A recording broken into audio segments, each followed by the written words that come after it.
Hey guys, I got to tell you, if you haven't heard about Anchor, it's the easiest way to make a podcast. Let me tell you how. It's free. There's creation tools that allow you to record and edit your podcast right from your phone or your computer. Not only that, but Anchor will distribute your podcast for you so it can be heard on Spotify, Apple Podcasts, and many other sites. You can make money from your podcast with no minimum listenership. It's everything you need to make a podcast all in one place. Download the free Anchor app or go to anchor.fm to get started. That's ANCHOR.FM.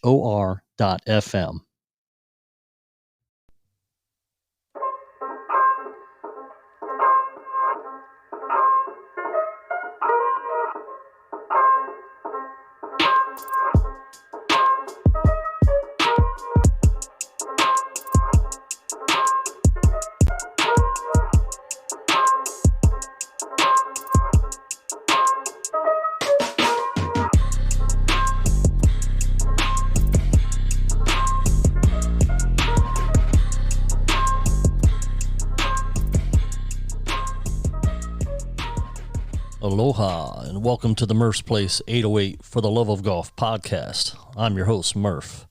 I hope everybody out there is having a awesome week this past week, I should say. My week was pretty good. Can't complain too much, although I did have a couple of things happen that I wasn't real happy about. First off, Sunday last week, I lost my belt, the FIA Championship belt, to a new member at the golf course, Joe P. He came in and cleaned up. The guy has mad game, and I was not able to defend my belt. So we also played this past Sunday, and he defended the belt. So he's going to have it for another week this week, and myself and a couple of the other guys that play need to work on some things to try to get that belt from him. But congrats, Joe P. Well deserved. Shot a 69 this past Sunday to win the belt, edging out Chris Wright, who shot 71. And myself, we're not going to discuss my score. It was probably the worst round of golf I've played at Moanalua Golf Club since I've started playing there.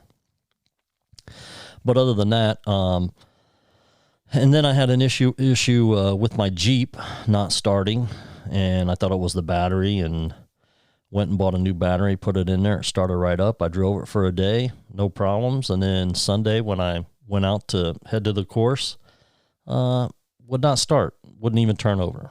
So took the alternator out, took it in and had it tested and found out it was the alternator. So put a new alternator in today and got the battery charger on it. So hopefully it'll start in the morning.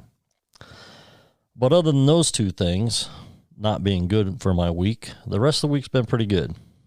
Got a little bit of golf in and worked this week, so that was good. I hope you guys' days have been good though this last week. Hey, I want to apologize to everybody for the extensive, lengthy interview with Patrick Norton the last two episodes of the show. We can go for hours, me and that guy. I probably should have edited it down a lot more for you guys because that's too long to listen to. I know when I started this podcast, I said I wanted to keep it around 20 minutes so that you're not taking up a whole hour to listen to the show. But anyhow, I'm going to try to do better with that next time and try to keep those interviews down. Speaking of which, we have the VGA Tour Championship coming up, State Championship coming up in 2 weeks. And I wanted to get Richard Shepard. He's the executive director of the VGA, which stands for Veterans Golfers Association. He's the executive director for the tour, and I wanted to get him on and talk a little bit about the VGA and explain it. And unfortunately, due to the COVID stuff, we're not going to be able to go over to Kapalua on Maui and play. Obviously, being a veterans golf group, we do have a lot of active duty guys, and the Department of Defense and the military won't allow those guys to travel during this COVID stuff because they have to quarantine for 14 days if they leave, and they can't afford to have them not be at work. So we're not going to play on Maui in 2 weeks, but they moved it to Ko'olina here on Oahu. So, but that's okay. Ko'olina is a good course, and it's worthy to hold a state championship there.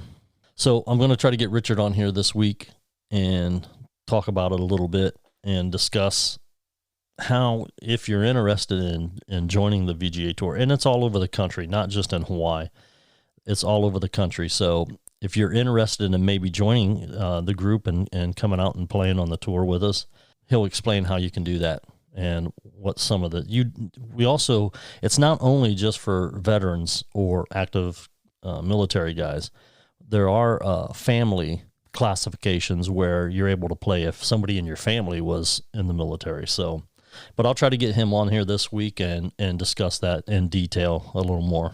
So I got asked a very interesting question, and I kind of want to pose it to everybody out there listening. I was asked this past week, if I thought that I had shot my lowest round of golf ever, that I was not going to shoot another round below what my lowest has been right now. And that played Navy Marine, and this has been, I had my knee replacement in March last year, so it was before that. I shot 65, and that was the second time I've shot 65, but I missed a birdie putt, like a 8-foot birdie putt on 18 to shoot a 64, which would have been my personal best. Now, when I first was asked that question, I said no, that I didn't think that I had shot my lowest round, that I thought I could shoot even lower round. But, after thinking about it this week, I was like, man, I don't know. That 65 is pretty low for somebody of my playing ability. Now, my handicap, like I said, is a 2.something, 2.7 or 2.4. But 65 is really good. And I don't know, really, realistically, if I could shoot lower than that. I mean, I guess it's possible, and I would hope to think that I could, but you got to be realistic about your ability, and I don't know that that I could do that. Now I've shot 67, 69s, but I don't do it on a consistent basis. It's not a regular thing that happens, but I've done it. But I don't know if I could get below 65. I would hope that I could, but who knows? I mean, let me know. Let you guys shoot me an email and let me know what your lowest score was and whether you think that is going to be the lowest score that you ever shoot, or do you think that you can shoot a better score? And it doesn't matter what your handicap is or how long you've been playing. Just let me know what your lowest score is and if you think that you can shoot lower than that. And shoot me an email at murphsplace808@gmail.com and let me know that. Or if you want to go to the Anchor site for the podcast, you can leave me a voice message on there. But that's kind of an interesting question. I mean, it's kind of, like I said, it's kind of a tough question because I want to believe that I could shoot better, but realistically, am I going to shoot better than 65? I don't know. My buddy that asked me that question, he wasn't sure if he thought he could do it or not. And I don't know what his lowest was. Oh, yes, I do. He shot 68 was his lowest. He wanted to believe that he could do it, but he didn't know either if he could do it. 68's a good score too. I think he said he had to eagle. I think he eagled the last hole or the last par 5 in order to shoot 68. So he wasn't sure if he could do it or not either. Man, I had this discussion with these guys about the tournament this weekend. There was some debate whether or not Jason Kokrak, who won the tournament, shot 20 under. There was some debate whether or not he had won a tournament in the past. I wasn't sure that he did or not, but they thought that he did. They thought that he had won one. anyhow, he shot 20 under. The guy is 35 years old. It was kind of neat because he went to Xavier University, which is in Ohio, where I'm from originally. But I think he was born like in Canada or something. But I'm pretty sure that it was his first win. I don't know for sure. He edged out Xander Schauffele, who shot 18 under. So this we're still under the COVID restrictions as far as golf goes, and Beach Boys played today, and we had a couple of matches for the club championship. So I played a guy, and I won my match 4-3. But there were some questions as to whether or not he could remove the flagstick out. And I told him I didn't have a problem with it, but the rules for the course and the COVID stuff is that you have to leave the flagstick in and you can't touch it. But I did tell him I would hold it with my putter back when it was leaning, because a lot of them are leaning one way, and if you're putting into it, if you hit it too hard, it could hit the stick and bounce out.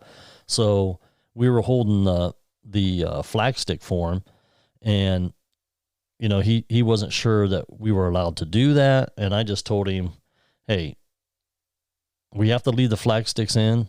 I don't like putting with the flagstick in. Some people do, but I don't mind it on long putts. But on a short putt, I don't want the flagstick in. I want it out.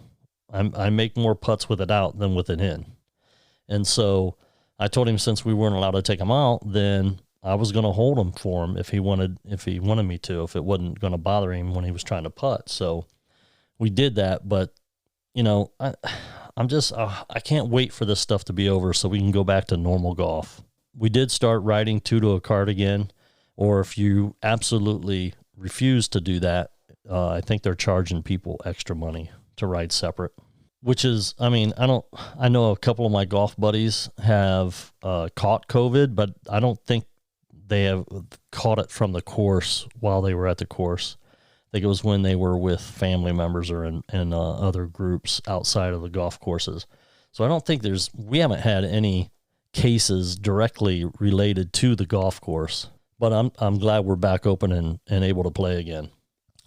When I was talking to Pat and Brian, they were telling me how their course, there was one course open, and everybody from the city came out to play it because any of the courses in the city weren't open. So I'm just wondering, when I talked to my brother in Ohio, all their courses were open. Matter of fact, he lives in Toledo, Ohio, which is close to the Michigan border. And apparently, the course that's close to the border that they go play, he said that they were checking everybody's ID. And if you did not have an Ohio driver's license, you could not play that course, because there would be guys from Michigan come down to play it because their courses weren't open. But he said that the golf course wasn't allowing anybody that did not have an Ohio driver's license to play the course, which I kind of understand with, wanting to take care of the people that's in your area.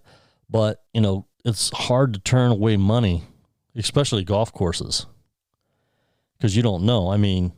Golf was on a decline for a while, and, you got to make that money when you can make it. You can't just turn people away because, they live across the border 15 minutes or whatever.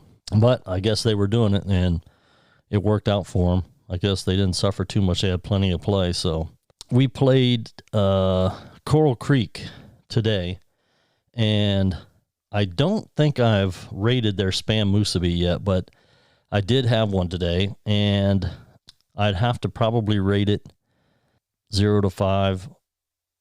0 being bad, 5 being great. I probably rated a 2.5. It was not that great. It wasn't completely terrible, but it was okay. So if you guys could, I know I've been rating Spam Musubi, but if you guys can send me an email or a voice message on Anchor. Let me know what your go-to snack, food at the turn, what you guys like to eat when you make a turn. Do you eat before you go out to play golf? Or do you grab something at the turn? Or do you wait until you get done and then get food?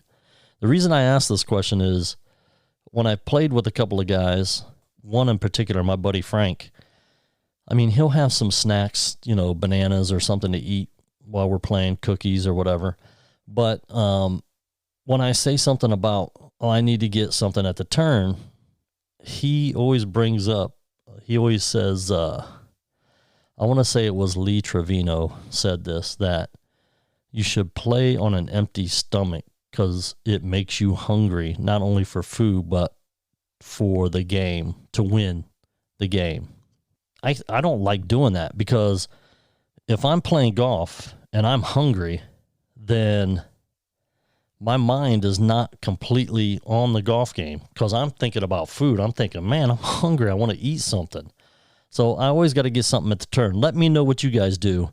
If you guys eat before you go play, if you eat during your playing, at the turn, or do you wait until after you get done eating? Now, obviously, with our group, we always, after we get done, we divvy out the money and announce the winners and stuff like that. So we always grab something to eat at the restaurant, the golf course where we're at. But now with them, they're all closed. I mean, we could still get some food, but you have to sit somewhere outside or, find a place to go eat it or take it home. So it's not all that great. But let me know what you guys like to eat when you're playing golf. All right, let's take a short break and we'll be right back. This podcast is brought to you by Smart Boy Studios, the best studio and artist collective out of the state of Ohio. Smart Boy Studios provides recording, mixing, and mastering services, as well as any other audio post-production you need. Whether you're looking to put out a new single, put together an audio book for your bestseller, or make your podcast the best it can be, visit www.smartboystudios.com today. Dicasso, an artist on Smart Boy Entertainment, just dropped his new album, Suburban King, The Story of Westerly Drive. Available on all streaming platforms now. Physical copies are also available on the Smart Boy Studios website. The album features Grammy-nominated writer Troy Hayes, music from all Smart Boy Entertainment producers, and some of the best vocal talent from the Midwest. Suburban King tells the story of Dicasso's youth, moving from the inner city to a suburban neighborhood, and the trials and tribulations of adolescence, racism, and adapting to a new environment. Search Dicasso, that's D-C-A-S-S-O, on your favorite streaming platform or visit www.smartboystudios.com to check it out. If you'd like to support Smart Boy Studios and their artists, visit threads.smartboystudios.com to check out their merch. They have hoodies, hats, shirts, and more. All right, welcome back. I got asked another question that I thought was kind of interesting, and that was, if there was something that you could do about your golf game, whether it be shooting a certain score or using new equipment, changing new equipment every year, playing in a professional tournament, whatever it may be, what would you choose to do? And I had said, well, I don't like to change my equipment every year. Yeah, everybody likes to get that new driver when it comes out, but very rarely do I even do that, especially if I'm hitting the equipment that I have. If I'm hitting it good, then there's no reason for me to change just because it's new. Yeah, it may have a little bit new technology, but for the most part, if I'm hitting my equipment good, I'm not going to change it. So that one was kind of out the window for me. And then shooting, your lowest score ever, the best score. I mean, like I said, I've shot in the 60s before, and I'm good with that.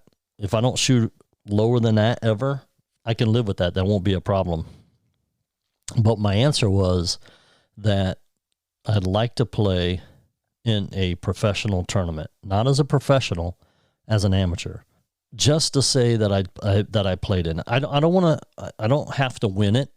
That would be awesome if I did somehow, but I would at least want to play in one. Say that I gave it my best, and whether I shot 5 over, 10 over, 20 over, whatever I shoot, as long as I try my best, I would be good with that. And that's kind of like, I would say it's my bucket list of doing anything, is playing in a professional tournament. Now, I had dreams and aspirations when I first moved here that I was going to work on my game and go qualify to play on the senior tour, but I realized that the ability to do that wasn't there. My skill level wasn't there to do that. Yeah, I've shot in the 60s, but I don't do it 4 days in a row, or even three out of the 4, or 2 out of the 4. So you just got to kind of be realistic about your game. So I kind of changed that goal or that dream from qualifying to play on the senior tour to just qualifying, winning a local qualifier to play in the U.S. Senior Open Championship. Man, even that, you're playing against the top amateurs, and there's even some pros that come and play in this tournament. And I've been close one time. I shot 76. The winning score was 72, and they take only one person, and then they take one alternate and a second alternate. So it's whoever shoots the best score gets the win and goes, and then the next 2 lowest scores are the first and second alternate in case the first person can't go. So I haven't won it. I've only been close once. And I did get a silver medal from the USGA for being low amateur, tied with 2 other guys for low amateur, which was kind of nice. But so that's been my new goal, my new dream, is that I win this and I get to go play in the U.S. Senior Open Championship with the professionals. That would be so cool. So I brought this up, and my buddy was like, well, who would you take to caddy for you? And I said, wow, that's a good question, because I would want, both my brother and one of my uncles have said that if I make it to a pro tournament like that, then they are going to caddy for me, which I was good with, and I am good with. That would be fine if either one of them did that. But then I got to thinking, my brother and I don't always see eye to eye on things. Number one, and they're both golfers. They both play golf, so they're familiar with the game.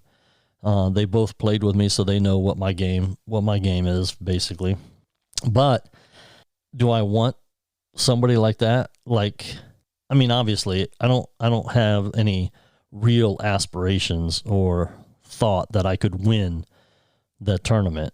So I don't know if I need somebody that's, that technical about the game on my bag. I think I would want somebody that is fun and can help me relax and but still yet, tell me, you should do this, you should do that, to bounce stuff off of me compared to what I want to do. And I don't know if that would go so well if my brother was the one doing it, saying stuff to me like that. So, how brothers are sometimes. But so I that's an interesting question. And I don't know exactly how I would answer it right now, other than to say I think I would want somebody that would be fun to be with and that would, keep me relaxed and having a good time. And the reason I say that is because it's exactly what I did for a buddy of mine, Alan Zimmerman, when he played on the Nationwide Tour. I caddied for him in Ohio at Yankee Trace. It wasn't anything I did. The guy's got mad game. He's so good. So it wasn't anything I did that made him play so good, other than keeping him loose, joking around. We walked down the fairways. He'd hit a good shot, and I'd start rapping.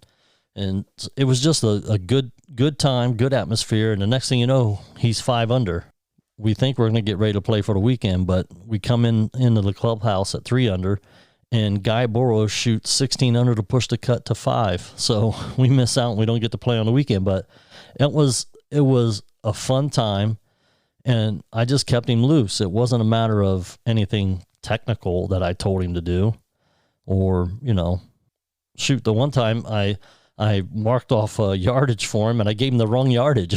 So we started laughing about that. He goes, "You sure about that yardage?" And I thought, no, I'm not sure, because instead of adding, I subtracted. So yeah. So it was a good time. So I think I would want somebody like that on my bag to keep me loose and have a good time with, because I think that's when you play the best. But anyhow, I'm going to get out of here. I hope everybody has a great week.